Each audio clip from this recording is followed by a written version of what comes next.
we never wanted to impose ourselves on any community to say, okay, here we've come to, save you poor people from your misery, and we're going to make your lives better now. That was never us. Rather, what we did was we connected with folks in the Dominican Republic who were very, very familiar with all of these mountain communities. Get ready for your unofficial dental hygiene podcast. These are the tales of two hygienists, one East Coast RDH and one West Coast hygienist. Listen as they tackle the profession of dental hygiene with humor and enthusiasm. Now, please join Michelle Strange and Andrew Johnston as they tell you a tale of two hygienists. Welcome, everyone, back to another episode of A Tale of Two Hygienists, episode number 147. My name is Andrew. This is Michelle, and thanks for hanging out with us for another week. I am so excited because everyone keeps coming back and saying like how much they're learning, all the things that, the people are, how they're changing their lives, right? And it just, it makes my little heart want to explode. I'm so happy. Well, and I think that brings us to our almost weekly review read. It seems like people are really responding back to our reviews on iTunes or Apple Podcasts or whatever. So thank you, everyone, for sending in your comments. Yes. I don't think I've read this one yet. This is from November 7th. This is by Stephanie in Texas. Or Stephanie in TX. I assume it's Texas. Anyways. 5 stars. Really amazing. Yes, I say amazing. Having been at one office since graduating 7+ years ago, I value the information Andrew and Michelle bring to me. Currently working through season 1, and so thankful for each topic of conversation. Definitely brought with humor and enthusiasm. Aww. Good quote. Thanks, guys. So thank you, Stephanie. This is season 3, so you'll probably not hear you went back to season 1. Yeah. Oh my goodness. I can't bring myself to do it. Friend. Yeah, I can't bring myself to listen to the older podcast. It hurts my heart to hear the audio. It's not that bad. I know, but it's not as bad as we keep thinking it is in our head. So I think I have made it more awful in my head than it actually is in reality, but still. Yeah. But thanks for going that far back. Yeah, she brings up a good point though. If you're jumping in right now, this is your first episode, or you've only listened to season 3, go back and listen to some of those older ones. Forgive us for some of the issues we had, but the content is there. The quality of our guests is still there. You'll learn a lot. True. You really love it. So go back and download some of those ones. Very true. Good point. And we're actually very excited because we are recording this before we head off to Greater New York for the big conference, and we get to see some of our listeners, some of our past guests, which we always just it makes me so happy to see them. And I've never been to Greater New York, so this will be a really fun time for us. And of course, we're going to stop by all the booths that we love to see, including Zirc. Zirc, who has been a huge sponsor of this podcast, supporter of this podcast. So we'll be sure to stop by and say thank you to them in person. For sure. And we want to tell you about this week's deal, which is for the pink pedal. You've definitely heard us talk about the pink pedal before. It is a way to kind of fishhook your patient's mouth with the saliva ejector, the slow speed, and make it comfortable and it actually stay in there. I actually used this not last week because I was in Mexico with your lovely wife, but the week before, and I had a Spanish-speaking patient, and she was able to close on it, comfortable. My Spanglish and her Spanglish were just not ideal, but we still managed this suction. It worked. It held in her mouth, and she was able to close on it, which I think was easy for me. Mm-hmm. And I think I wanted to address one of the points that we heard from somebody. It was about the infection control aspect of this. And I think that this is a great adjunct, as Michelle has talked about previously, using it with the op side of things where the assistant can go grab something while the patient's not drowning. Using a high evac suction in addition to this, I think is really key when you're using your ultrasonic. And I think that it will give the patient, everyone complains about drowning, and then you try and use that high evac to like suction way in the back there, and you end up getting their cheek or you end up getting their tongue or whatever. don't play those games anymore, everyone. Like this, it's not ergonomically friendly to do those things. Get a pink pedal, put it on your slow evac, and then your patients will really definitely thank you for that. Yep, totally agree. So enjoy this promo code, which is TALE10, so TALE10, so that you can get $5 off a 50-pack of the pink pedal from Zirc. So thank you again, Zirc, for your sponsorship. In this episode that you're about ready to hear, this is finally one of my mission trips. I think that finally Michelle's done like 5 to 1 or something like that. So this is with Somos Amigos, and there's several awesome things that you're about to hear. One is one of our listeners, Adolfo. He wrote in he videoed in and won the contest that we could help have him come with us. And he also had a really good idea of a product to bring with him. It's the New Bird High Evac Suction Mirror Combo. And so you'll hear us talking about how that's utilized a little bit more in the podcast. And then we also are talking with Frank, who is the founder and the director of Somos Amigos, and kind of the things like how did it get started and where is it located. And we talk about the costs, because costs are always a concern when it comes to mission trips. So I think you guys are going to really like this one. It's a fun one, and I think it's a little bit different. Yeah, so enjoy our chat with Frank from Somos Amigos, and also Andrew's recap on his mission trip to the Dominican Republic. Hey, Michelle. Yeah? It's time for the interview. Oh, but I had something else to say. We need to let the experts talk now. Fine. So for our listeners who are just kind of jumping into this, we have been working with Frank. This is Frank from Somos Amigos, and we have been working with them on getting some dental personnel out to the Dominican Republic on a dental trip. I've been a few times, and we just got back in October, and it was phenomenal yet again. It's pretty amazing, isn't it, what happens when you bring a group of people together who really have no other purpose than to try to do some good. And like you said, you come back with this, feeling of happiness and like maybe we really did make a difference in some people's lives. It's pretty special. I think it's a testament also if you look at, so I went in 14 and 15 and then again this year, and it's almost the same crew. I mean, it's the same people that I remember. That feels like family. That's really an amazing thing to me. In fact, I was just working on a letter about an hour ago, and I realized, Andrew, maybe I mentioned this on the trip, but we're about to have our 50th trip of Somos Amigos. Amazing. And do you know, and Michelle, there's a volunteer who has been with us 41 times. There's another volunteer who's been with us 38 times. And I could just keep on going down, and I look at those names and I think of those people, and how can you not be inspired, by that kind of selflessness, people just wanting to do something good and taking a week out of their lives at a time, and in some cases multiple times in the year. It's really just inspiring. We couldn't do what we do and be where we are without those incredible volunteers. Do you think that maybe we could start at the very beginning of the journey of not trip 50, but trip number 1? Yeah, for sure. The organization grew out of a student organization that I started with a colleague back in the late 1980s, actually. And I was working at a high school on the East Coast in the suburbs of Washington, D.C. Wonderful place where I ended up working for 16 years.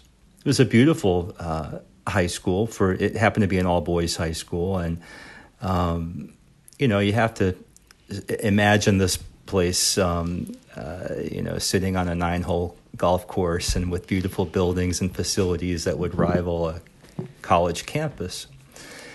As much as I loved being there and loved getting to know the young people who were there, a part of me felt like they had no idea the bubble that they were living in.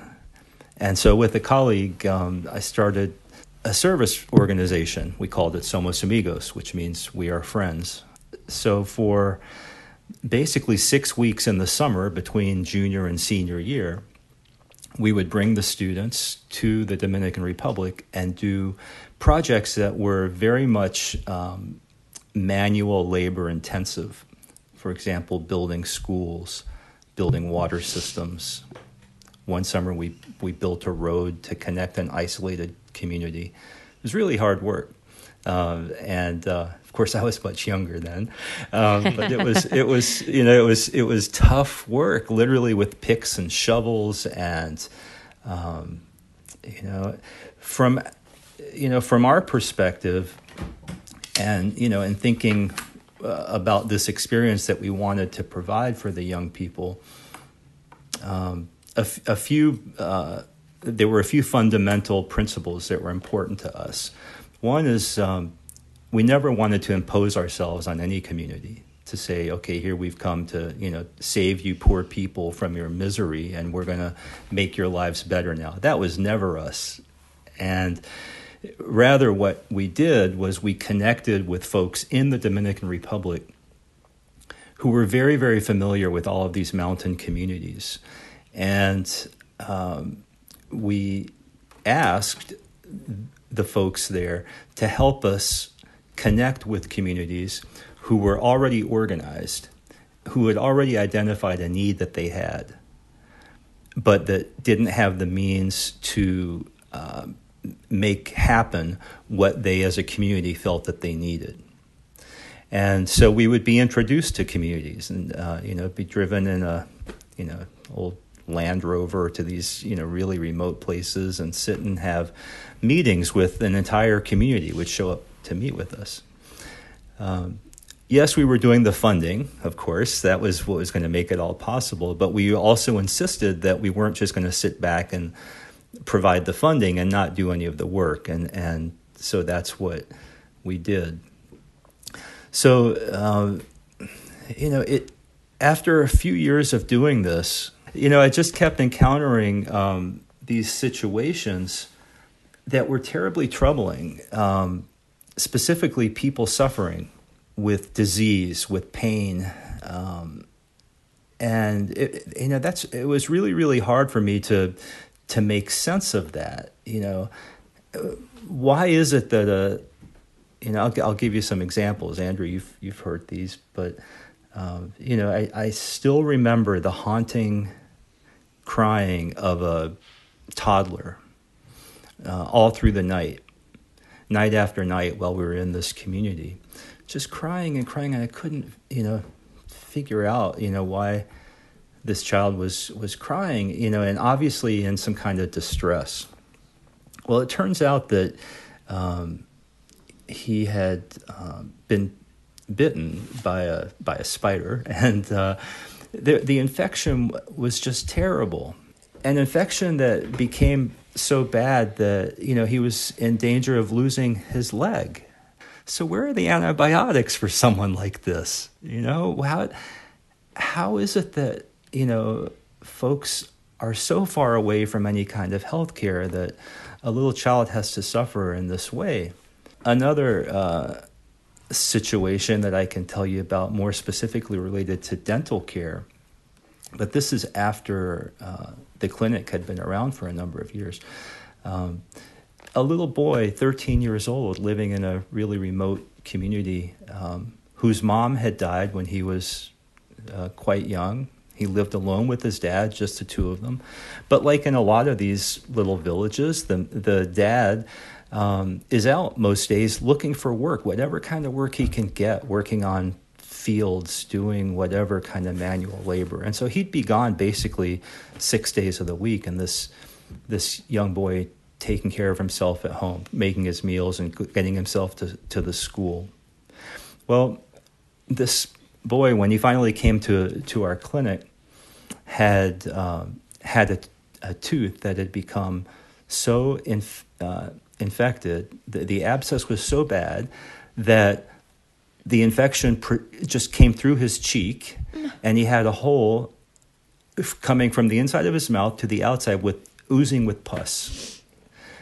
And so again, after several years of working in these communities and seeing situations like this that were just so troubling, I started to realize, what, even if I look at this group of students who are here doing this work, I know that there are parents, moms and dads, who are healthcare professionals who probably could help deal with some of these situations that we're seeing. And certainly, if not among the parents of the students who are here, in the greater school community where I was still working at the time, there were plenty of physicians, plenty of dentists, plenty of hygienists, plenty of nurses who I knew could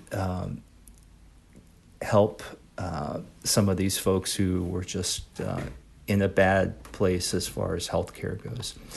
And so that was really the thinking that led to the first trip whereby it was one physician and one dentist, my own physician, my own dentist. Wow. Yeah, finally came down. And with 6 high school students, we said, let's see what we can do. Now, I also want to just back up and say that at that time, we were working in a community on a water project, basically to bring water to this community. It was a huge project. It ended up being taking place over 2 summers. But it was in the first summer, as I got to know folks in the community, became quite close with some of them, that, again, the desperation was made very clear. People without access to any kind of quality health care. And I would say that as far as medical care in particular, an even worse situation. For a physician, if you needed medical attention, you could get yourself, an hour away to the local public facility, but still, you would be hard pressed to find any kind of dental care along the way. So we, in that first summer, started talking to the folks, and that's what really propelled me when we got back to really work hard to bring the physician and the dentist that next summer. So we happened to be in the same community and at the invitation of that community. And I just want to stress that again, because it's never been a part of who we are to impose ourselves on anyone, rather to work with the local community. With the one physician, one dentist, and 6 high school students and 2 teachers, we saw patients. And that first trip, now you have to remember, there was no electricity and there was no running water. So what the heck does a dentist do in those kinds of... Been there, done that. Have you? I have. Well, I mean, it's really tough. And so literally so for the dentist, for example, in that first trip, we took a rocking chair. We used actually the chapel for the community. And so for the dentist, we took a rocking chair. We tipped it kind of backwards a little bit and set it up on cement blocks. And that was on the altar in the chapel. For the physician, just to give some modest privacy to the patients, we hung bed sheets with clothespins to try to create a little area that was, somewhat private. But the dentist, like I said, all he could do was pull teeth. There was no electricity, no running water. So with a high school student and with a snake light, trying to help the dentist, he would pull teeth. And as we got into it, he said, you know what, we got to, think about, potential challenges, or unexpected situations. We actually put a limit of 4 teeth per patient because we didn't want to have someone bleeding too much, right? And so at the end of the week, we had this nasty bag of pulled teeth that we had to get rid of.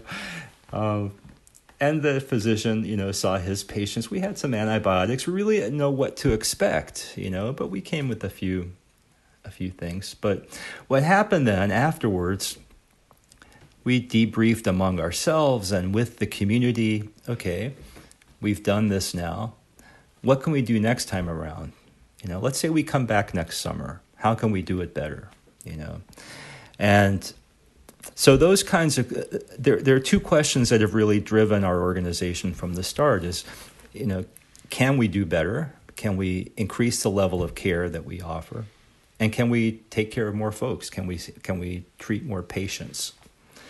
And every step along the way for 22 years now, those questions have guided our thinking with the local community, as I continue to stress.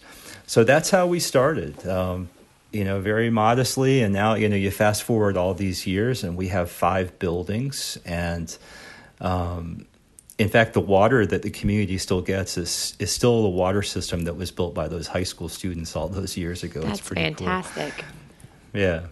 But we've got 5 buildings. And if you look at, just think of our dental facility. Gosh, I'm going to say, Andrew, you'd know better than I, but, just based on my own going to my dentist today, what we do on the side of a mountain down there is pretty extraordinary. And the access to equipment and supplies that our professionals have, our hygienists, our dentists, is really amazing. So now we have 8 stations in our dental clinic. So in a typical group, we love to have 1 or 2 hygienists, and we've got tons of instruments for them. We've got the ultrasonic scalers. We've got all of that. And for the dentists, we love to have a mix of general dentists. We love to have a pediatric dentist, an endodontist when we can, an oral surgeon when we can, and we even have a denture lab right on site. So it's really extraordinary. We have dental X-ray capabilities and all kinds of pieces of equipment. I don't even know what it does, but we have it and it gets used. So it's really extraordinary where we've come. It truly is. Very similar, like you said, what you could find in the States at your own office. You're going to come in. You're going to have someone's going to be triaging you, looking at all the different things, and they're really going to pay attention to your chief complaint. So whether that means, I think we might have mentioned this on when Adolfo and I were talking, but one thing that we learned is the Haitians think that if you get your teeth cleaned, doesn't matter how many cavities you have, because that's going to self-heal. And that's a belief system I'd never heard of before. And so when we're coming into this thing and they say, all I want is a cleaning, there's something also kind of beautiful about being able to give them what they want, but also helping to teach and inform, and not not a bullying kind of way. Well, one thing that it took me a while to really be able to reflect on this and then to be able to articulate what I experienced, but I've really gotten to understand how much we take for granted in terms of our own self-awareness on issues related to our health, right? And when you I want to be very careful not to talk down about anyone, but when you have some folks who haven't had access to a proper education and who haven't grown up being connected to the outside world in the same way that we are, the awareness that they have of even some very basic bodily functions and processes and treating things like disease and dental issues. It's just a very different place where some of our patients are coming from. And I have to say though, going back to our volunteers, they're just extraordinary because I love to say that our volunteers, they meet their patients where they are, and they hold their hands, have a conversation with them, try to connect with them in whatever modest way they can, even with the language barrier. We really want to try to understand them and get to know them, in addition to providing the care that we do. And I think the fact that when we open the clinic, typically more than 80% of our patients have been with us before, and many of them for a long time. I think they experience that. I think it's says something for groups that go and want to educate without trampling on the beliefs or culture of the country that they're going to. Because I do think that has been, I say missions, quote unquote, like there's been some that have ruined some places because they don't meet them where they're at. I've been in countries where they believe the moon gods would come and take their babies, and these babies were dying of SIDS, or, I don't think it's called SIDS now, but, these sudden, like, infant things where they were all bundled up and hot and all these things, and just not telling them that there's no such thing as a moon god, but just making sure that they know how to care for their baby and things, just simple things like that. But I think it's so important not to trample on their beliefs when you come and try to treat them. Yeah, you have to ask yourself, in the end, who is it really who's being served? I mean, our volunteers come back home with, as we were saying at the very start, feeling great about what they've just done, and on this high, like they've really done something special, and they have, but our organization has never been, it's not like we get to the airport and give each other a high five and say, okay, that's it. We'll see you somewhere else next year. We've established ourselves in this community. We're there now quarterly. Every 3 months, we're there with another group of people, and it's been 22 years. We've always thought about the long term, respecting, like you say, Michelle, respecting the culture, respecting their beliefs, but also trying to introduce really quality and reliable healthcare to this entire region now. In dentistry, over the last, it's been a big push the last several years specifically, but we're really talking about the oral systemic link and how medicine and dental, the two groups, the two professions need to really come together to kind of help give this complete treatment to the patients. And for me, that's one of the big things about Somos Amigos is there's that communication between the providers up in the front, up in the medical section, the providers back in the dental section. We've had that every trip that I've ever had. There has been at least one or two cases where we've had to have those discussions. Can you talk a little bit more about the medical side and what services are offered, and maybe some of the key players that are kind of helping out there? Sure. I mean, it's primary care. We don't have facilities to have patients stay overnight with us, and we don't do, apart from the oral surgery that we do in the dental clinic, we don't really do any surgeries, although we have started to do some more minor procedures. But really, it's primary care and everything that means.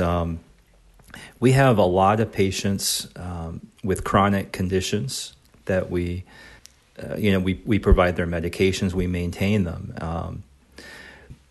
Just this summer, in fact, we're very proud to have started a new program whereby we're delivering insulin to diabetic patients who live in really remote communities. It was hard for us to find literally anywhere in the world an effective model. How do you do that? How do you, if you have a diabetic patient and he or she, needs insulin, how does that happen when they live in the mountains, perhaps hours away from the closest city? So we spent a year kind of tackling that question and figuring out how we could make it work where we are. And again, working also with local people. And sure enough, this summer we had a volunteer stay at our clinic for 2 months and begin working with our first group of patients. And in January, we're going to introduce the next round of patients. But Andrew, to go back to your question, common diseases, hypertension. I mentioned the diabetes. I mean, a lot of aches and pains of living tough lives in these communities. We're very fortunate because over the years we've been able to introduce a lot of diagnostic capabilities in the clinic. So we have a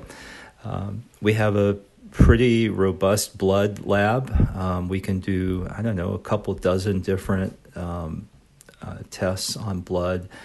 And we have an EKG machine, ultrasound. So all of that, combined with the expertise that our providers bring, allows us to do a lot of,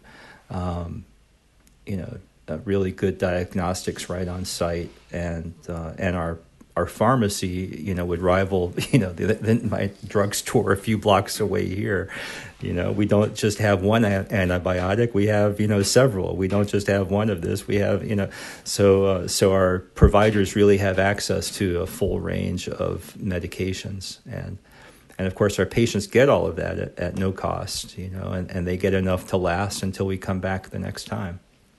Can I ask about that? Sorry. I'm just curious about the no cost, because, in my outreach program, we're really trying to figure out how we can make sure that people don't, this is going to come across really bad, but don't feel entitled to the treatment or the medication, but feel almost like they have some skin in the game, right? Like they appreciate it, they'll take it, they'll, kind of what I'm saying, sometimes charity can be harmful to a community, too much of it. Is that something you guys encounter in this particular area? I think, I think of my own life and sure. I mean, any time,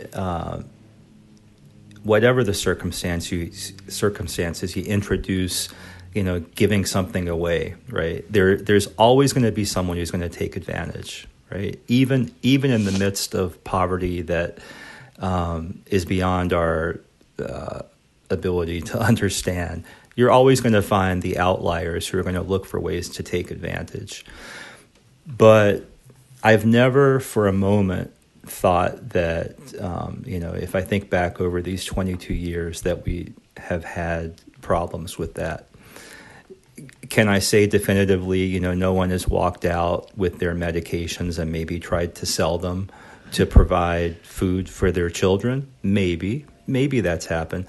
But in any kind of a large-scale way, no.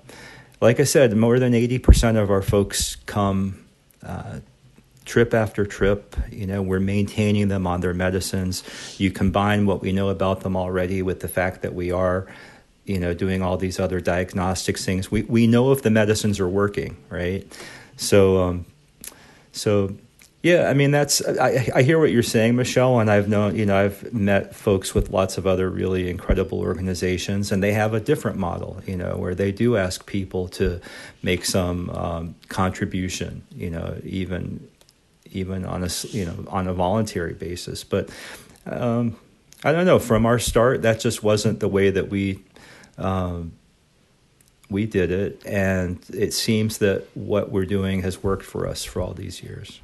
If I can add a little bit my own, very much an outsider perspective of only going on 3 trips so far, but I feel like I've been in situations in the States where we've had certain communities that we're providing care for that were very underserved. And then I go to Guatemala and I go to Costa Rica, I go into all these other places and the Dominican. And there's definitely a different feel with the type of care that's being provided. When you have someone like Marvin, who's our pediatric dentist this last trip, getting hugs from the moms of all the children that he was taking care of, when he's holding hands with the kids as he's walking them to and from the chair and getting them their toy and making it a really positive experience and getting to know them.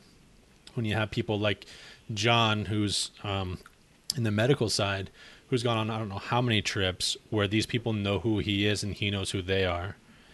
I feel like there's a different type of connection with that type of setup than with the fast and furious, let's pump them in, pump them out, give them their meds, and then not really get to know them very well. That may or may not be the case in this situation, but that's kind of my outsider observation. Yeah, I mean, those personal connections are really important. And again, Andrew, you've heard me say, I start every week by reminding our volunteers that for Somos Amigos, it's not just what we do, but it's how we do it. And a part of that is making those connections with people. And if we end up spending a little bit longer with the patient, that's okay. We want to engage. We want to know them. It makes for long days, and we know we will never be able to see everybody. But for that patient who's in front of us at that moment, that's all that's important to us. To provide the best care we can, the most complete care we can, we strive to do it with humility and with compassion, and even with a sense of humor. Do you mind briefly going over? So our listeners have listened this far in. They're like, hey, we want to go, but we don't really know what to expect. What does the week look like? Costs and things like that. Do you mind quickly going over that kind of stuff? Sure. Yeah. I mean, it is a week commitment. Our group meets on a Saturday of a week, and so Saturday is a travel day. Everybody's coming. Our groups typically have 30 to 35, maybe 36 or 38 volunteers. And they're typically coming from all over the U.S. and sometimes from Canada, the U.K. On this recent trip, we had a volunteer from Argentina. So Saturday is a day where everyone's gathering. Flights arrive, all day and into the evening. We stay at a hotel near the airport in the city called Santiago, which is the second largest city in the country. On Monday morning, we get up, and now everyone has arrived, and so we do some introductions and some orientation, and then we get on buses and we head out to the community. So when we're up in the mountains where the clinic is located, we actually live in the community. We live in homes with people in the community, and that's an important way that we're different from a lot of other groups. But because we're so remote, there are no hotels or anything anywhere nearby, but it's also a part of who we are, that we're there to share their lives with them in whatever modest way we can for those few days that we're there. So we arrive on Sunday, we do our unpacking and organizing in the clinic, get it all set up, and then we begin seeing patients on Monday morning. We see patients through Thursday afternoon, and on Thursday afternoon we go back to the city, have a dinner together and celebrate the week, and then on Friday everybody heads home. So, it's a little bit more about the experience, and so what's nice is that in those groups of 30 to 38 or so volunteers, in a typical group, 2/3 of them have been before. So they're always returning volunteers who I think help make it a little more comfortable for the first-timers. But I think for a lot of first-timers, they end up looking back and saying, gosh, I was kind of nervous. I was kind of afraid, what about the bugs? What about this and that? But it's really a quite comfortable experience. Volunteers do live with families, but with other volunteers. So people are never alone in a strange environment. We have all of our meals together. We have a really closed system as far as food and water goes. And so there's, it's not very often that someone, gets sick from, I can't even remember when that's happened. So it's a pretty safe and comfortable experience. In terms of the cost, again, different models are out there. Different groups do things differently. But for us, I know, Andrew, when you leave, your work for a week, that's a big sacrifice, right? We never, from the start wanted to look to our volunteers to subsidize the work that we're doing. It would be easy for me to say, you can come and have this great experience and I'm going to charge you a couple $1,000s for it. And then I don't have to worry about how I'm going to pay for the composites and the amalgam and the fluoride varnish and all of that, because it's being subsidized by the fees I'm charging. So in our case, our volunteers pay what I think is a pretty reasonable fee. It's $300 that covers the direct expenses for the volunteers while we're down there, like transportation and food and that hotel that I mentioned. So that's what it costs, plus the airfare. So volunteers pay their own airfare. But then everything else that's in the clinic, all the supplies, all the medicines, it's all bought with funds that are donated to us by very generous individuals. But I do want to say one thing, though. If you look, if I were to pull up our annual report and look at the list of volunteers and look at the list of donors, there's a lot of overlap. So our volunteers, they really do go above and beyond, and they're incredibly generous in many, many ways. So if someone is thinking about joining a trip, or even if they can't join a trip but they want to make donations, how can they do that? The easiest way is at our website, somosamigos.org. And now, having said that, depending on when folks are listening to this, our website is we've been basically redoing it. And so the old one will go off and the new one will go on at some point in November. And so some of the functionality of the old site might not be ideal, but website's probably best. But otherwise, info@Somos Amigos gets anybody to me. That email address, info@somosamigos.org, and I'll get the email, and whether it's volunteering with us or making a donation. We also have a Facebook page. We're on Facebook at Somos Amigos Medical Missions, and there you can see lots of photos from past trips and see posts from volunteers, and also links to make donations as well. And there's a way to link with Amazon. Is that correct? Yeah, we love Amazon Smile. So if anyone is not familiar with that, gosh, who doesn't use Amazon today? We all use Amazon. Well, they have this really cool feature where organizations like ours, who are, small and we struggle, I'm the first to admit it, we rely on the generosity of lots of folks, but imagine every time that you made a purchase on Amazon that, a little bit of what it costs you is donated to a nonprofit organization. That's what Amazon Smile does. You don't pay anymore as the consumer. And if you have Prime, you don't, none of those benefits change. The difference is they give a certain percentage of your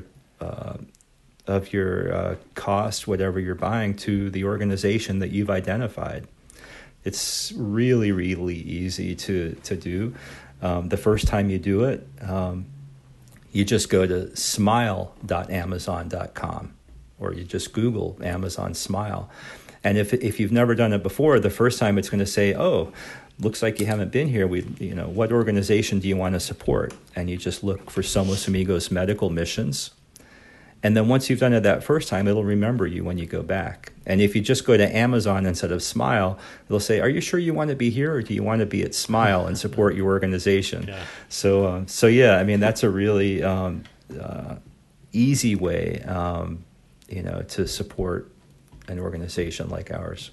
We love so much what you do. We're very grateful that we get to partner with you, and hopefully this will be a long-lasting thing. Is there any last messages or any other things that you'd like to say to our listeners? I have the real privilege. My perspective in the clinic allows me to just walk around and just sort of take it all in. And especially when I go back to the dental clinic and I see what you guys do back there, I see how hard you're working. And Andrew, you were talking about the patients leaving and the moms hugging the dentist and the kids holding the hands of the dentist and whatever. You guys help people smile again, and it does remind me many times of how much I take for granted. Very few times in my life have I knock on wood, have I had to go to the dentist because I have pain, or I get my teeth cleaned regularly. A lot of our patients, come with really serious issues, and those folks back there just do amazing work. So I just, I thank all of them. But we need volunteers, and especially hygienists. We do. Like I said, we like to have 1 or 2 on each trip, and we have 4 trips a year. So yeah, if anyone feels like this is something that they would enjoy doing, I'd please encourage you to get in touch with us. Thanks, Frank. I appreciate your time. Yeah, loved learning about Somos Amigos. Thank you, Michelle. Thank you, Andrew.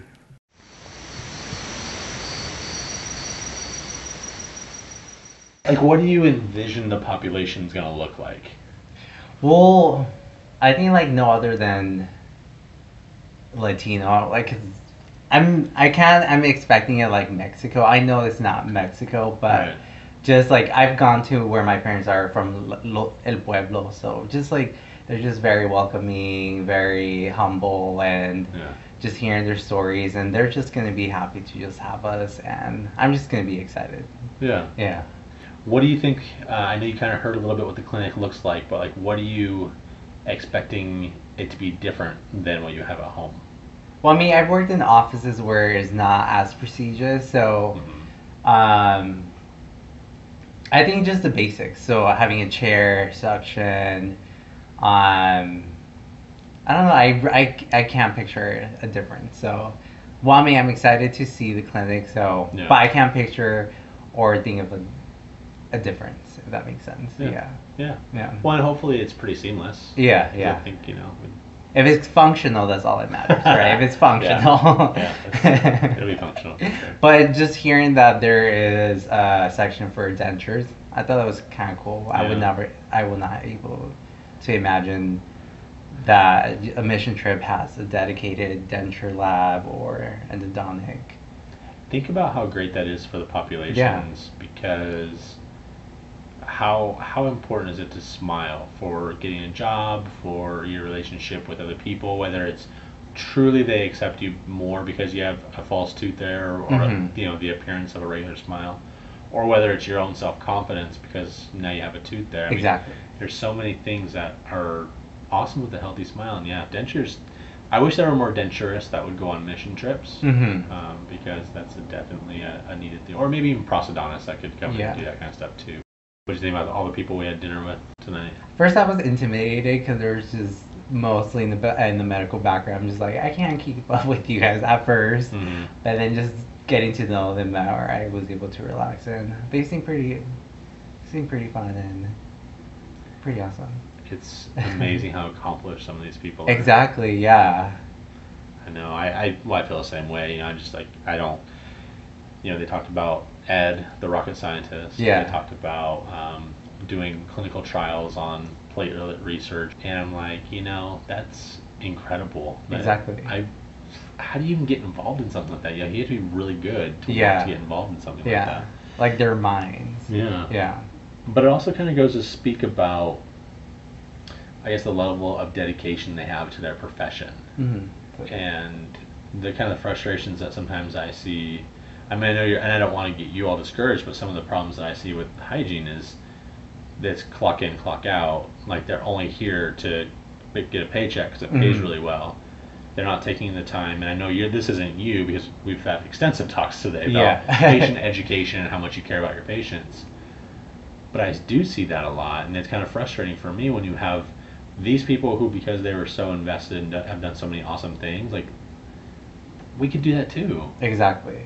So, yeah. And I feel like there's those hygienists like them in their standard, in our profession, that they strive out of the box, who are, how do you say it, passionate, willing to like not learn new stuff, but just go out of the way, learn about the upcoming technologies, research and stuff. So.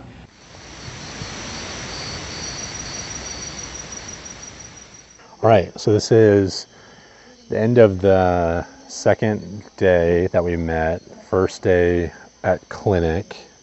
Maybe tell people what we did today. So today we first went to the clinic, started setting up. The clinic actually was bigger than I thought. It's actually well equipped, very wide space. So I'm excited actually to try it out. There's some people walking by. That's why the dogs are going crazy. Oh. FYI. Good evening. Hello. Be safe. Don't let a tarantula. Oh my gosh, right? And then after that, I had an orientation. Well, before that, we went to church, and then orientation, and then after that, we went to go eat lunch. Pretty good. Can't even say lunch, breakfast and dinner. There are things that I'm we just ate. in my There are lunch. meals. He likes lunch. So we've had 2 meals here that Lourdes made for us. Yeah. The lunchtime one is one that has meat. I don't know if you noticed, but it's vegetarian at night. No, I didn't notice. Yeah. So it's all eggplant and beans it was and way rice. good. And so good. Tell me what you think about Naranjito, like the place. I actually kind of, in a way, feel at home while just visiting where my grandparents were in Mexico. Mm-hmm. I kind of just get a sense of where my descent is. So I kind of feel at home. Describe. It's a motorcycle going by. We're just standing right here next to the street in the middle of nowhere. It's awesome. Describe, I guess, for remember this is an audio podcast, so describe what it looks like. So it's the same where I usually just stayed at my mom's side. So they live exactly like this in a little rancho. All her family, she comes from a big family, so she has more than 10 siblings. So everyone just lives in this corner house. So is there as many hills as this place is? No, this is more steeper. Way the view is just simply breathtaking. That really caught my eye. Coming from Utah, I love hiking, so that just really made my day. Did you feel like we didn't prepare you well enough about the hiking? No, I actually love the hiking. Okay. It didn't defeat me. It's because it's really steep. Yeah. And we've had, like I told you before on the way up, we had a candidate that said, "Hey, I have a kind of a bum knee. Can I still come?" And we're like, "You can, but I don't know if you should." The only thing I'm worried about is going to clinic all sweaty and sticky. Now I'm just like, okay. Yeah, it'll be gross. And but it'll be fun. Sweaty and nasty. But Yeah, with the humidity, I don't mind it. It's pretty cool. And then just listening. It's so quiet. Oh yeah. And you hear dogs, you hear roosters and things like that. So okay. So end of day 1, it was pretty much just setting up the clinic, orientation. You have a 30K Cavitron unit, so that won't be too different. You brought your Newbird mouth mirror suction, so we're gonna assemble that tomorrow and figure out how we can get that working. We'll probably do a video or something with that tomorrow as well. Just play in the high section and you're set to go. I mean, really, it's plug and play. That's all good. But then I just have to be kind of selective on using it since we only have 4. Yeah. So heavy calc, just for heavy calc. Yeah, no, and it'll be fine. We'll get those things turned over pretty quickly, I think. We have Dave. Dave's here again. Shout out to Dave. He's our sterilizer. He's been here the other 2 times I was here. So, I'm looking forward to tomorrow. Yeah. You ready to get some sleep, though? Yeah. Excited but nervous for tomorrow, but more excited. Yeah. Awesome. All right. We'll check in tomorrow. All right.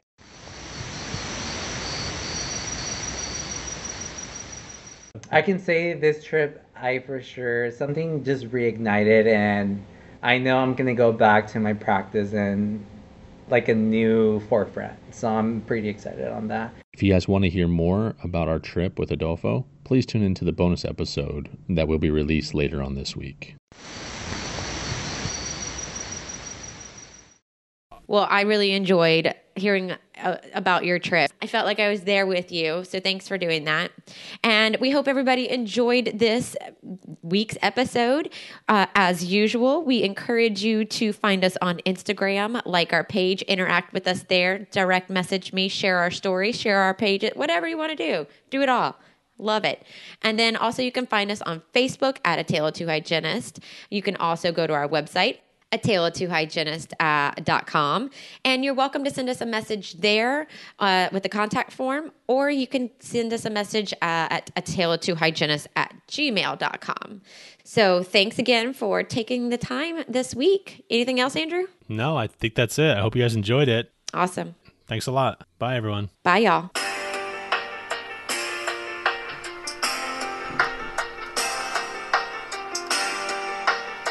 I wanted to tell you about my problem with Instagram. Wait, your problem with your ability to use Instagram, or Instagram as an app and social media platform? Let me figure out how to use this real quick. The problem with social media in general. Okay. So these are the things that I keep getting. I don't know if you can see this. Mm-hmm. Oh. Keep getting women in thongs requesting. And I'm like, well, and then also dudes with shirts off. So what am I doing wrong?